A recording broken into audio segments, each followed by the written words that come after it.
Hello, good morning mga agri-farmers. Welcome back sa ating channel, Sard TV. Grabing ulan kagabi. So binisita natin ating seedling. Medyo may marumi na.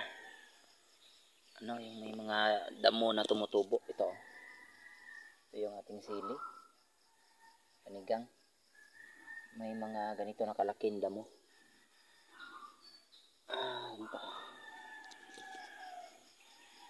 Turn ko yung camera. Ito na po yung update sa ating seedling. Yan, may mga damo na rin, yung mga ganito, mga broadleaves, tsaka itong onion.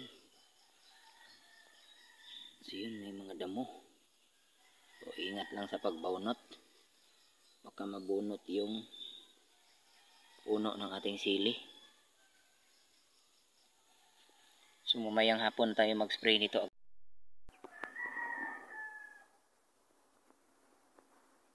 Ayun, agri-farmers, ito na yung mga tilapia. Yan, marami-rami na. So plano namin sa kasi trial pa lang ito, na okay ba, kasi nga katatapos lang ng El Nino. So nilagyan ng fingerlings. So i-try namin kung ano yung mga development, kung okay ba. So far paglagay wala namang namatay kahit isa. So mag-production kami nito, bali kasama na yung dun at saka dun. So abang-abangan nyo agri-farmers, kasi yan yung part din yan sa ating pag-share ng mga alternative na diskarte. So pagkatapos namin mag-transplant ng aming mga talong at saka siling panigang doon sa taas, pag napuno na yan, pag na-harvest na ito lahat, lagyan namin ng mga, siguro mga starting muna kami sa mga 10K, kasi ang lawak ng area dito. Ayun, marami yung isda na yan. Ayan, magto 2 inch pa yan. So ang pinapakain nito ay pa lang, fry booster pa lang. Ganun na sila So makakatulong din yung kangkong, kita nyo naman, kinakain yung ugat. So malaki ang ambag ng mga kangkong. Talagang kinakain nila agri-farmers. So kailangan mas mayabong yan, kasi makakatulong yan kung sakaling parang nag-mix lang yung pagkain nila, may feeds at saka meron ding natural. Sayang-saya sila. So yun yung abang-abangan nyo agri-farmers dito sa ating bagong area, na kung saan 3 kami. Doon yung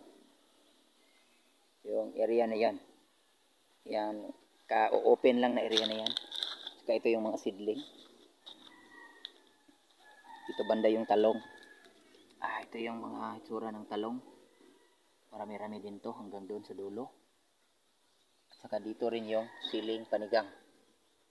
Yan, may mga true leaves na. Marami-rami rin to. So may trapal yan, pero tinanggal natin yung trapal para may makalusot pa rin na init ng araw. So bukas spray tayo dito. Ito, spray tayo ng insecticide at saka fungicide. Ganito rin, nandyan sa ilalim, nandyan lang yan. So ang lang ito ay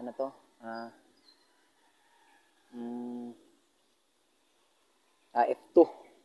So kinuha lang natin yung similya niyan sa palengke. Ito yung F1, isang lata. Bumili tayo ng isang lata. Yun, ito yung ambience ng area agri-farmers. Yan, malawak na fish pan yan.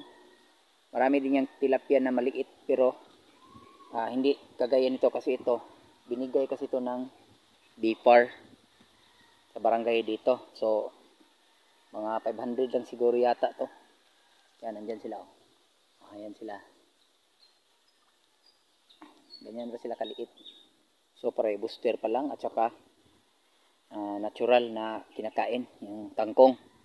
Doon may mga malaking tilapia doon pero hindi natin makakapture kasi nasa ilalim. Mas malalim kasi doon kaysa dito. Tsaka ito yung parang sample lang talaga to. Oh, tingnan nyo. Yun. Diyan sila.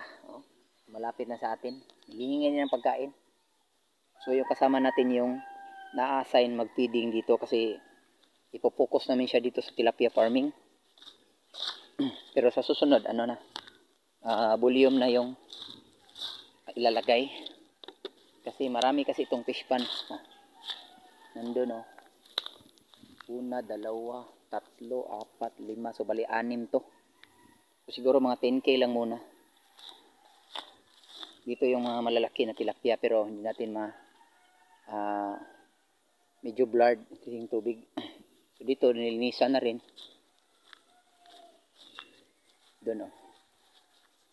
Maglinis yung kasama natin dito. So dyan oh, gumagalaw mga malalaking tilapia yan. Pero halo na yan, may native. Yun. So kailangan talaga tanggalan ng mga ganito. Kasi kailangan talaga ng tilapia yan, mga open na ganyan.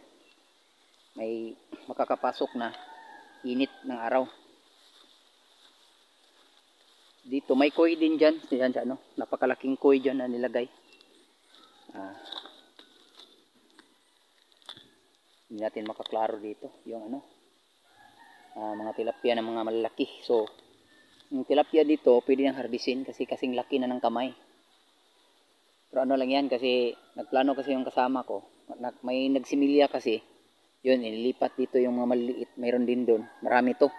Pero yung naka-cord doon sa maliit, yun yung binigay ng Bipar. Pero sabi ng kasama ko, Black Giant pa rin. Magkapareho lang sila. Pero may halo talaga tong ang unang tilapia dito. Mga crossbreed na ba, kumbaga.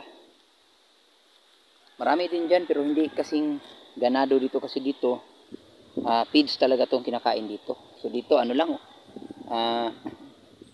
natural. Dito pinapakain din ng feeds.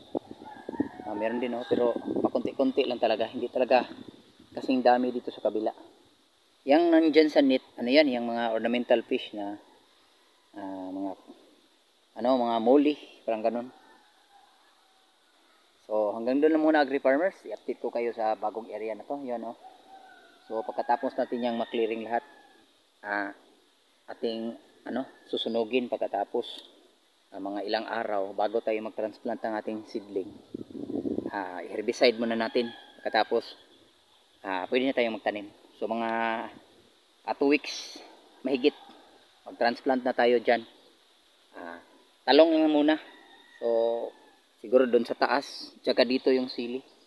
Yan, may area kasi dyan oh. Malawak-lawak din. So malaki to hanggang doon. Siguro sa mga susunod na cropping, mag-production tayo ng ampalaya doon sa unahan. Kasi may malapad na area dyan.